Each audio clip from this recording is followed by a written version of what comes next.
Welcome to me TV news. నేను మీ చైతన్య జ్యోతి.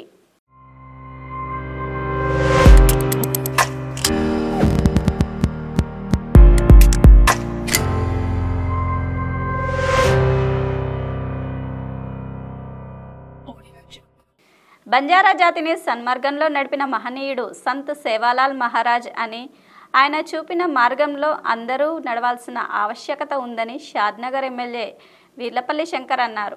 గురువారం షాద్నగర్ కేంద్రంలో గిరిజన నేతల ఆధ్వర్యంలో ఏర్పాటు చేసిన సంత్ సేవాలాల్ మహారాజ్ జయంతి వేడుకలకు స్థానిక ఎమ్మెల్యే వీర్లపల్లి శంకర్ హాజరై ప్రత్యేక ప్రార్థనలు చేసినట్లు ఎమ్మెల్యే వ్యక్తిగత సహాయకుడు తెలిపారు.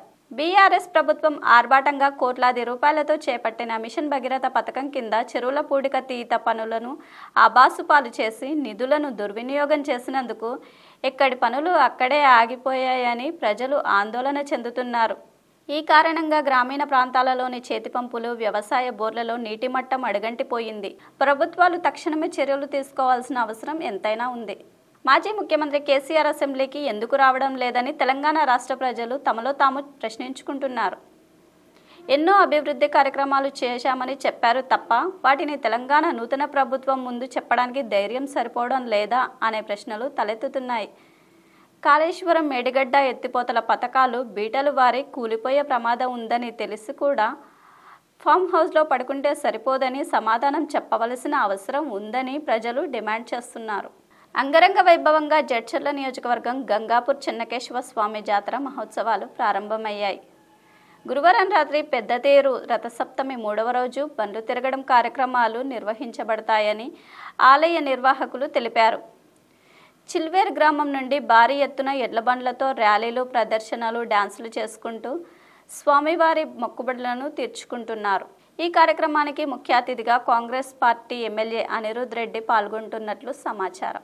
గ్రామంలో అనేక సమస్యలు తిష్టవేశాయని, ఆ సమస్యలను పరిష్కరించేందుకు ప్రభుత్వ అధికారులు తక్షణమే చర్యలు చేపట్టాలని ప్రజలు కోరుతున్నారు. గురువారం షాద్నగర్ నియోజకవర్గం ఫరూక్ నగర్ మండలం వెలిజర్ల గ్రామంలో ఎక్కడ వేసిన గొంగలి అక్కడే అన్నచందంగా తయారైందని గ్రామస్తులు ఆరోపిస్తున్నారు. గత కొంతకాలంగా మిషన్ భగీరథ నీటి పైప్లైన్ లీకేజీ కారణంగా మరమ్మతుల నిమిత్తం కోసం వారం రోజుల కిందట గుంత తవ్వారు. మరమ్మతులు మరిచారు.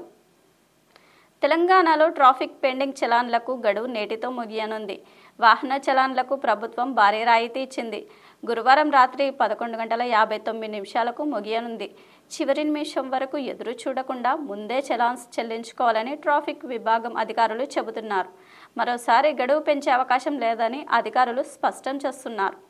తిరుమల తిరుపతి బాలాజీకి శ్రీ అష్టలక్ష్మి గోశాలలో ఇక ఈ సంవత్సరాల నుండి 20 సంవత్సరాలు భక్తులకు తన పాలను అందజేసింది.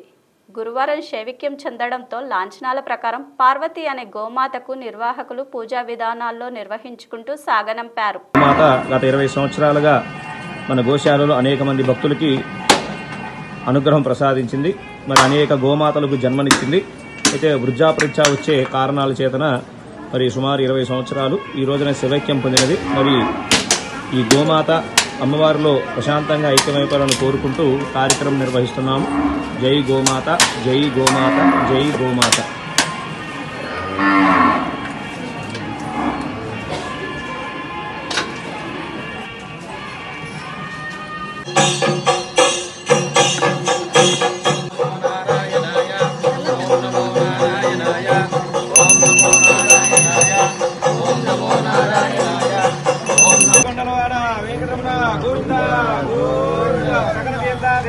ధర్మస్వరూపిణి గోమాతకు జై, పార్వతీ గోమాతకు జై. రంగారెడ్డి జిల్లాలో చేసిన నిర్వాహకం చాలక మళ్లీ ముఖ్యమంత్రి పదవి నాకు ఇవ్వు రేవంత్ రెడ్డి అని బతిమలాడుతున్న మాజీ మంత్రి హరీష్ రావు విలేకరుల సమావేశంలో బ్రతిమలాడడం విడ్డూరంగా ఉందని ప్రజలు ముక్కు మీద వేలేసుకుంటున్నారు. 9 సంవత్సరాల పాటు తెలంగాణ రాష్ట్రాన్ని నిలువుదోపిడికి గురి చేసి మీడియాకు సంకెళ్లు వేసిన ఘనత బీఆర్ఎస్ పార్టీ నాయకులకే దక్కిందని ఆరోపిస్తున్నారు. మళ్లీ రేవంత్ రెడ్డి జోలికి వచ్చి పదవుల కోసం ఆశపడి ఆరోపణలు చేస్తే ప్రజలు తిరగబడి కొట్టే రోజులు వస్తాయని తీవ్రంగా దుయ్యబట్టారు. Thanks for watching. చూస్తూనే ఉండండి మీ టీవీ న్యూస్. మీకోసం మీతోనే మీ టీవీ న్యూస్.